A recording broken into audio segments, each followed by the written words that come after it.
Yo, what is good, YouTube? It is Lyle Tough AF. Sorry about lack of videos. Real life has happened, and some things you can't foresee. But this past weekend on Saturday and Sunday, I went to a box tournament, case tournament. My bad, I'm blonde. Don't mind me. So we got 4th place at that tournament with playing ABC, and there was 27 people, and we had a bunch of other people like Pandora's Prodigies there, along with some Prestige members, along with some other better players. And then I went to another case tournament for the Lost Memories tins on Sunday, and I got 6th place, and still got a prize payout. So this is your 4th and 6th place deck list that I played. You've got your 2 A Assault Core, your 3 B Buster Drake, and your 2 Sea Crush Wyvern. This ratio is correct. Like, because these cards are garnets in your hand, and they don't do a whole lot with just themselves. And that's why I think that ratio is the best, because of just B is your most important card in the deck overall. And A is nice, and C is okay. Then the best boy, you only need 2 of this card. If you're playing 3, there's something wrong, and if you're only playing 1, along with like trying to toss in desires, then you're fired. Then we have your Toon Torque Gear, being able to do your Mechaba combo along with your Haka Fibrax, just being able to go straight up into it. And then there's a new card I put into this, Heavy Mech Support Armor. Just because of the amount of discarding and milling cards to the graveyard, this card is phenomenal in being able to help you reoccur plays. Even on turn 1, this card now makes it easier to be able to make your IP, Carrier, Buster, Infinity, Mechaba play. Then you have your tuner that you get off the Haka Fibrax, the Mecha Phantom Beast O-Lion, card's amazing. And then we play 2 Quick Draw Synchron. The card is phenomenal. It allows you to pitch any monster, and at that point it can help complement the Heavy Mech Support Armor. It also is a 5-star tuner, so if you do need it, because say you got rid of Galaxy Soldier because life sucks, then you're able to still make your Infinity play off of this card because it is a machine level 5. And then you have your Galaxy Soldier package. This card is amazing. No need to play 3 of this if you have this in your deck. Like, at that point, you're just setting yourself up for failure. Then for the hand traps, you've got 2 Ash Blossom. Like, the card, this is the only card that still upsets me, but it's good. And only at 2, just because of everything else in the deck. It's either a machine or a light, and everything will complement each other and make the deck do what it needs to do. And then you've got the last of your monster hand trap lineup, and that's the 3 Ghost Ogre. Ghost Ogre is very interesting. I like the card a lot more than Gamma, just because of the sheer fact that Gamma and I have not been friends. Me and Driver keep saying hello to each other, and I'm just not about it. I'm a king of drawing them for some godforsaken reason. And this card can stop a lot and gets rid of problems on the field as well, even though it doesn't negate their effects, and that's perfectly fine. I can live with that. And it also complements the Galaxy Soldier as well, being able to pitch it because it's a light. And then to round out the hand trap lineup, these are the only 3 traps you play in the deck, Infinite and Permanence. If you're playing more traps, then I don't know what's wrong with you.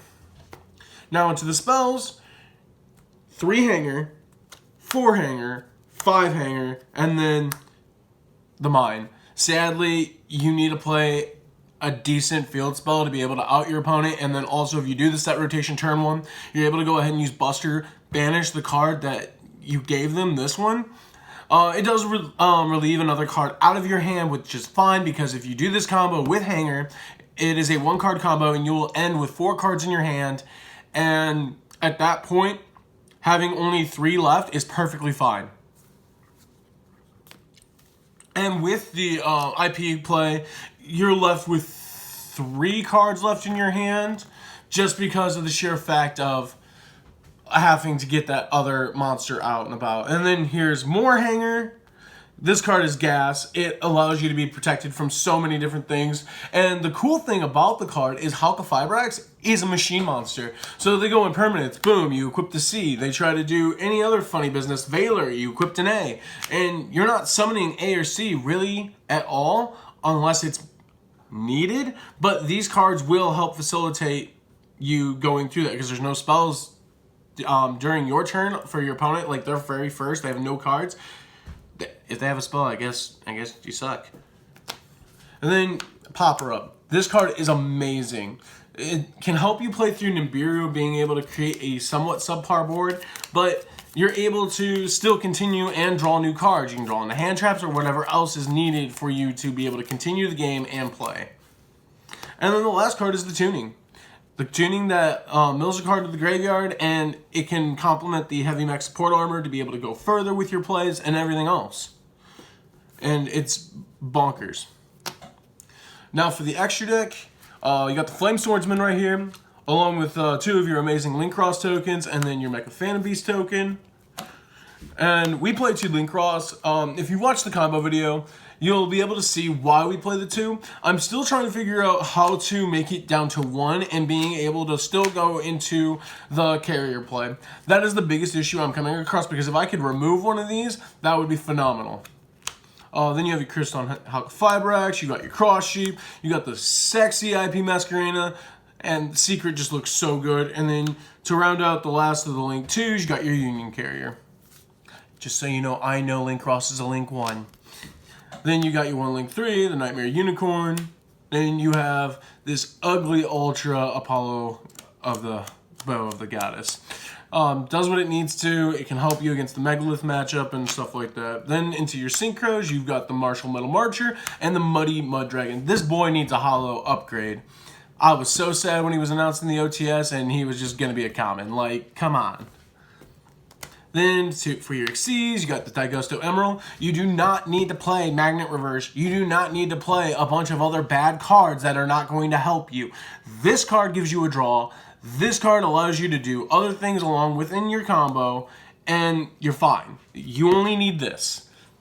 If you're not able to get Buster back, the game's not over. It just makes it difficult. We do not have a grind game right now, and if they were to bump Buster up to 2, I would take him out. Or I would take out the other Link Cross if I can figure out how to make the combo fluctuate. Being able to make it work. Excellent. I'm dropping things. And then you have your Cyber Dragon Nova and Infinity. With the Dogmatica, this card is phenomenal. Just being able to send this if they go first and think they're all that in a bag of chips. Because we play the Mechaba. And not for that purpose. But it doesn't hurt, and then I'm able to go ahead and toss other extra deck cards because at that point, I won't care. I don't have to go into that combo. I can do so many other things at that point to be able to go off and negate my opponent's effects and everything else from that point. And sadly, our boys at 1. Hopefully with this upcoming ban list, we will have nice things. And then the sideboard, we're playing the 1 Pankratops. He does things, says hello. You got your 3 Artifact Lancias. This card is amazing. I played a lot of Dinos this weekend. I played against a couple Eldritch here and there, but the card is phenomenal. Being able to make it so that they can't do anything, and the hardest part about this card with this deck, because Buster vanishes and so does Mechaba, you need to make sure that you do everything else physically possible before you activate this card. Otherwise, you're going to sit with 2 monsters that really can't do anything. The Buster can tag out still, that's awesome, but if you're going to shotgun it, then you're probably losing the duel, because at that point, your 2 interruptions are being mitigated. Then you've got your 3 Twin Twisters. I also played against the Jeff Leonard basically twice because they're playing Mystic Mind Burn. This card is amazing. You also got your 3 Dark Ruler No More. I like the card. I just don't know how I'm going to feel about the card. Just because of the sheer fact that like, if I'm citing this in, I have to cite these in because Buster Lock is freaking awful, and I can't do anything. So, still trying to figure all that jazz out. Then you got your Imperial Order, which is another great card. The Red Reboot to say hello, and then you've got your Opponent of the Red Lotus.